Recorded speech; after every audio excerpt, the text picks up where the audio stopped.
ইল্লাল্লাহ, মাশাআল্লাহ, অনেক ভালো হয়েছে ফলন। লালগুলো কেটে দেখতেছি, কোষ বা বিচিগুলো কিরকম। মাশাআল্লাহ, কোষ অনেক। আসসালামু আলাইকুম রহমতুল্লাহ। আগে পূর্বে আমাদের যে ভিডিওগুলো দেখছেন শুধু খামারের কাজে দেখছেন, খামারের পাশাপাশি এখন আমি চাইতেছি আপনাদের আমাদের সবগুলো কাজ তুলে ধরার আপনাদের মাধ্যমে। সকাল সকাল ঘুম থেকে ওঠার পরে ধানের কাজ শুরু করলাম, কারণ উঠানের রোদ আসলে ধানের কাজ করতে অনেকটা কষ্ট হয়ে যায়। এই জন্য সকাল সকাল ধান থেকে চিটা আলাদা করার কাজ শুরু করলাম। ধান থেকে চিটা আলাদা করতে আগে আমাদের গ্রাম অঞ্চলে হাতের সাহায্যে কুলা দিয়ে ধান থেকে চিটা আলাদা করা হইতো, এভাবে করা হইতো, কিন্তু কুলার সাহায্যে আর কি, যেটা আমাদের গ্রামের ভাষায় কুলা বলা হয়। আর এই হাওয়ার মেশিনটা দিয়ে করাতে আমাদের যে সুবিধা হচ্ছে, 1 বিঘা জমি 45 থেকে 60 মিনিটের মধ্যে ধান থেকে চিটা আলাদা করা যায়। ধানের কাজ শেষে সবজি ওঠানোর জন্য সবজি বাগানে যাইতেছি। আমাদের বাড়ির পাশে এই সবজি বাগানটি। ইল্লাল্লাহ, মাশাআল্লাহ, অনেক ভালো হয়েছে ফলন। আর পোকার আক্রমণ বেশি আর কি, একটু পোকার জন্য আজকে ওষুধ দিতে হইবে। এখন জানি ফলন গুলো দেখা প্রচুর পরিমাণে ফলন আছে, কিন্তু পোকার আক্রমণ বেশি আর কি। আজকে এই যে পোকা পোকা নষ্ট করতেছে এগুলোকে, আবার এই যে সব পোকা নষ্ট করতেছে। আমাদের শুধু এখানে করলা না, সাথে কইডা, চিচিঙ্গা সবকিছু আছে, আর গুন্ডুলো আছে উপরে।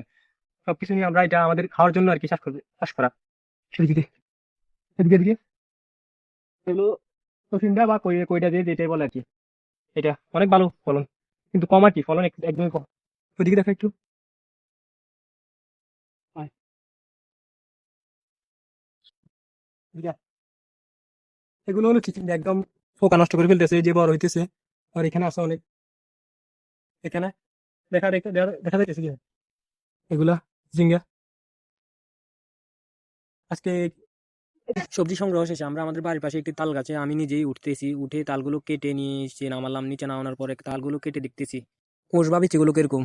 মাশাল্লাহ, কোষ অনেক বড় বড়, আর তালগুলো খেতে অনেক মিষ্টি।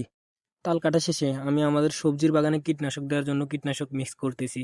এখানে 2 প্রকার ওষুধ দিতেছি।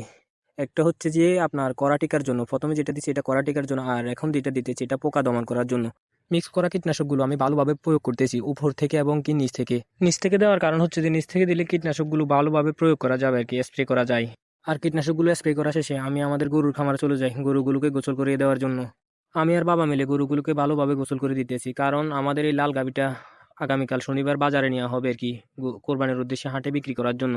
ইনশাল্লাহ হাটে নেওয়ার পর যদি বিক্রি করতে পারি, আপনাদের হাটে নেওয়ার ভিডিও এবং কি বিক্রির ভিডিও আপনাদের মাধ্যমে শেয়ার করব। আর এই হাটটা যে দেখতে পাচ্ছেন, এটা হলো আমাদের কাদুরে হাই স্কুল হাট। এখানে গরু ছাগলের হাট বসবে আর কি, হাই স্কুল মাঠে। ও আরেকটা কথা, আমি আর কখনো এরকম ভিডিও তৈরি করিনি। আর এই ভিডিওটা কেমন হলো আপনারা সবাই একটু কমেন্টে জানাবেন।